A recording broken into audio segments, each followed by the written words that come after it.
क्या चीन ने अरुणाचल की तरफ फिर कदम बढ़ाया और दिल्ली में हलचल तेज हो गई? ताकसिंग, अपर सुबनसिरी, चीन की पीएलए की कथित गतिविधियां, भारतीय पेट्रोलिंग टीम की मुस्तैदी और इसी बीच दिल्ली में रक्षा मंत्री राजनाथ सिंह और विदेश मंत्री एस जयशंकर की अहम बैठक। अब सवाल सिर्फ इतना नहीं है कि सीमा पर क्या हुआ, सवाल यह है कि चीन आखिर कर क्या रहा है।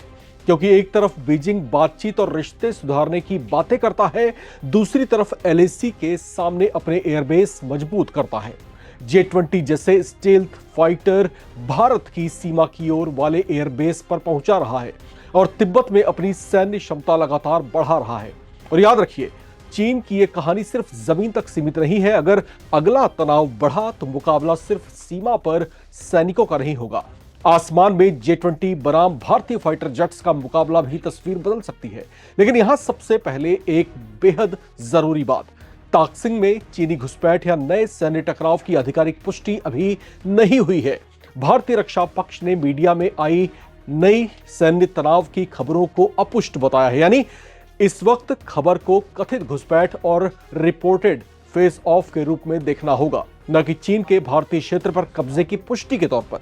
लेकिन इसके बावजूद भारत इसे हल्के में नहीं ले सकता, क्योंकि एक तरफ इतिहास है, दूसरी तरफ एलएसी पर लगातार चल रही सैन्य गतिविधियां हैं।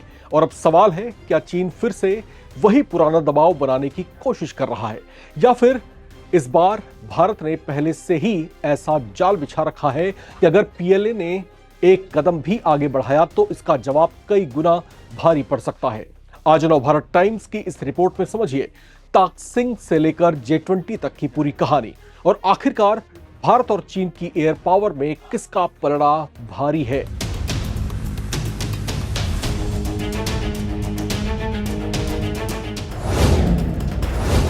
सबसे पहले पहुंचते हैं अरुणाचल प्रदेश के अपर सुबनसिरी जिले के ताकसिंग में। यह कोई आम इलाका नहीं है, यह भारत चीन सीमा के बेहद संवेदनशील हिस्सों में आता है। हाल की रिपोर्ट्स के मुताबिक जुलाई में भारतीय और चीनी पेट्रोलिंग पार्टियां यहां आमने सामने आई थीं। रिपोर्टों के मुताबिक दोनों पक्षों के बीच प्रचलित बैनर प्रोटोकॉल का इस्तेमाल हुआ और चीनी पेट्रोलिंग पार्टी पीछे हटी। इसके बाद अगस्त की शुरुआत में चीनी सैनिकों द्वारा टेंट लगाए जाने के दावे भी सामने आए, लेकिन भारतीय रक्षा पक्ष ने नई सैन्य तनाव वाली मीडिया रिपोर्ट्स को पूरी तरीके से अपुष्ट बताया। यानी अभी तस्वीर पूरी तरीके से साफ नहीं है। लेकिन एक बात साफ है, ताकसिंग जैसे संवेदनशील इलाके में हर गतिविधि को भारत बेहद गंभीरता से देखेगा। अरुणाचल प्रदेश पर चीन लंबे समय से दावा करता रहा है, जबकि भारत का रुख बिल्कुल स्पष्ट है। अरुणाचल प्रदेश भारत का अभिन्न और अविभाज्य हिस्सा है। विदेश मंत्रालय भी लगातार कहता रहा है कि सीमा पर शांति और स्थिरता दोनों देशों के रिश्तों के लिए बेहद महत्वपूर्ण है। यानी दिल्ली का संदेश साफ है, सीमा पर शांति चाहिए तो जमीन पर भी शांति रखनी होगी। लेकिन अब आते हैं इस कहानी के सबसे खतरनाक हिस्से पर, चीन के एयरबेस। क्योंकि एलएसी पर दबाव सिर्फ सैनिकों की संख्या से नहीं बनाया जाता। आज की लड़ाई में असली ताकत है radar, satellite, drone, air defence, missile, electronic warfare और सबसे बढ़कर स्टेल्थ फाइटर। यही चीन का J-20 माइटी ड्रैगन सबसे महत्वपूर्ण हो जाता है। जुलाई 2026 में सामने आई कमर्शियल सैटेलाइट इमेजरी के विश्लेषण में चीन के दो भारत सामना करने वाले एयरबेस होटन और डैमशुंग पर J-20 की तैनाती दिखाई दी। एनडीटीवी की एक रिपोर्ट में जून के अंत और जुलाई की शुरुआत की तस्वीरों में कुल 11 J-20 देखे जाने की बात कही गई थी, जबकि बाद की रिपोर्ट्स में ये संख्या 12 तक बताई गई। अब जरा इसकी लोकेशन समझिए। होटन चीन के शिनजियांग में है और भारत के दौलत बेग ओल्डी वाले सेक्टर के सामने की दिशा में आता है। वहीं डैमशुंग तिब्बत में है और इसका संबंध भारत के अरुणाचल सामना करने वाले जो एयर सेक्टर से जोड़ा जाता है। मतलब चीन अब सिर्फ सीमा पर सैनिक नहीं बढ़ा रहा, वो आसमान में भी अपनी 5वीं पीढ़ी की ताकत दिखा रहा है। और कहानी यही खत्म नहीं होती। तिब्बत के लुहुंज एयरबेस पर चीन ने 36 हार्डेंड एयरक्राफ्ट शेल्टर्स बनाए हैं। सैटेलाइट इमेजरी के आधार पर सामने आई रिपोर्ट्स के मुताबिक इस एयरबेस पर एडमिनिस्ट्रेटिव ब्लॉक्स और एप्रन भी तैयार किए गए हैं। सबसे चौंकाने वाली बात इसकी लोकेशन है। ये मैकमोहन लाइन से लगभग 40 किलोमीटर और तवांग से करीब 107 किलोमीटर की दूरी पर बताया गया है।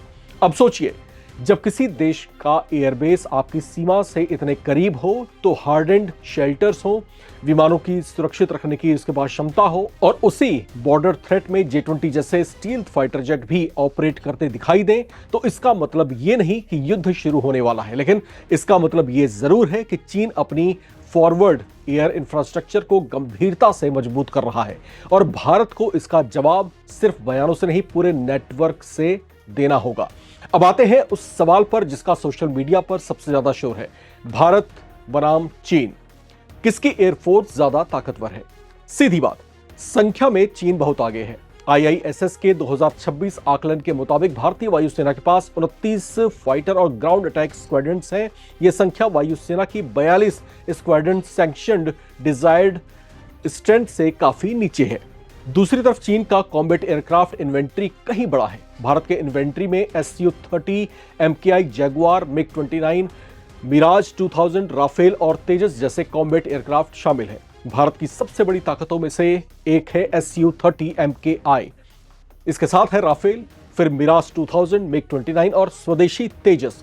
राफेल की खासियत सिर्फ उसकी स्पीड में नहीं है, उसके sensors, AESA radars, electronic warfare suite और long range air to air weapons इसे भारतीय एयर कॉम्बैट आर्किटेक्चर में बेहद महत्वपूर्ण बनाते हैं। अब आता है सबसे बड़ा सवाल, क्या राफेल J-20 को टक्कर दे सकता है? जवाब को सिर्फ हां या ना में देना सही नहीं होगा, लेकिन राफेल की अद्भुत क्षमता जंग में धूल चटाने की ताकत रखती है, क्योंकि J-20 और राफेल अलग अलग डिजाइन फिलोसफी वाले एयरक्राफ्ट हैं। J-20 की सबसे बड़ी ताकत है स्टेल्थ, यानी एनिमी रडार के लिए एयरक्राफ्ट को डिटेक्ट और ट्रैक करना ज्यादा मुश्किल बनाता है। दूसरी तरफ राफेल की ताकत है उसका sensor fusion, electronic warfare, radar, weapons और भारतीय नेटवर्क के साथ उसका इंटीग्रेशन। इसलिए अगर कभी मुकाबला होता है तो J-20 बनाम राफेल की एक एक विमान वाली लड़ाई नहीं होगी।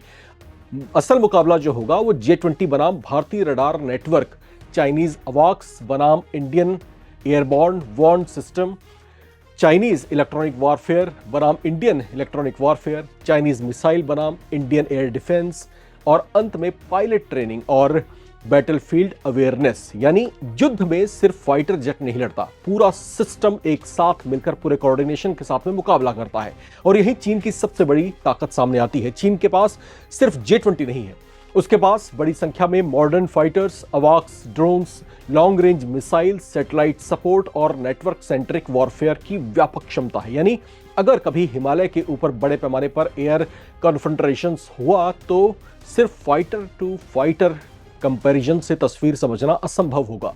भारत की चुनौती इसलिए बड़ी है, लेकिन इसका मतलब यह नहीं कि भारत असहाय है।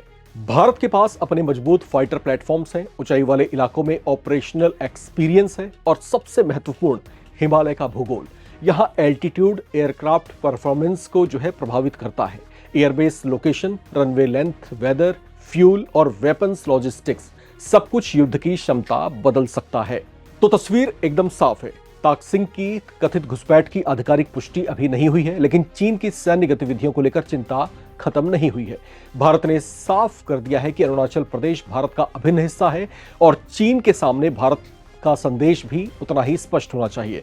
सीमा पर शांति चाहिए तो सीमा पर स्थिरता भी चाहिए, क्योंकि आज मुकाबला सिर्फ गलवान की घाटी में नहीं है, मुकाबला सिर्फ तवांग की पहाड़ियों में नहीं है। अगला मुकाबला अगर हुआ तो वो आसमान, रडार, मिसाइल, सैटेलाइट और इलेक्ट्रॉनिक वॉरफेयर के नेटवर्क में भी होगा। चीन के पास J-20 है, भारत के पास राफेल और Su-30 MKI है, लेकिन असली सवाल ये नहीं है कि J-20 बड़ा है या राफेल। असली सवाल है किसके पास बेहतर सिस्टम है, बेहतर इंटेलिजेंस है, बेहतर तैयारी है और सबसे जरूरी सही वक्त पर सही फैसला लेने की क्षमता है। और अगर चीन ने फिर से LAC पर कोई ऐसा कदम उठाया तो उसे ये याद रखना होगा कि 2020 वाला भारत अब वैसा नहीं है। भारत जो है बदल चुका है। 2020 में जो है भारत ने तस्वीर दिखाई थी एक बार, और सीमा पर जो है शांति की कोशिशें जारी रह सकती हैं, बातचीत जारी रह सकता है, लेकिन भारत की तैयारी में कोई ढील नहीं हो सकती, क्योंकि हिमालय में सिर्फ बर्फ नहीं पिघलती, यहां जरा सी गर्मी पूरे एशिया का तापमान बढ़ा सकती है। अब सबसे बड़ा सवाल, क्या चीन की J-20 तैयारी भारत के लिए बड़ा खतरा है या भारत की मौजूदा एयर पावर और एयर डिफेंस नेटवर्क उसे पर्याप्त जवाब देने में सक्षम है? अपनी राय कमेंट बॉक्स में जरूर बताएं। वीडियो पसंद आए हो तो लाइक शेयर जरूर करें और नवभारत टाइम्स को लगातार आप देखते रहें, बने रहें नवभारत टाइम्स के साथ।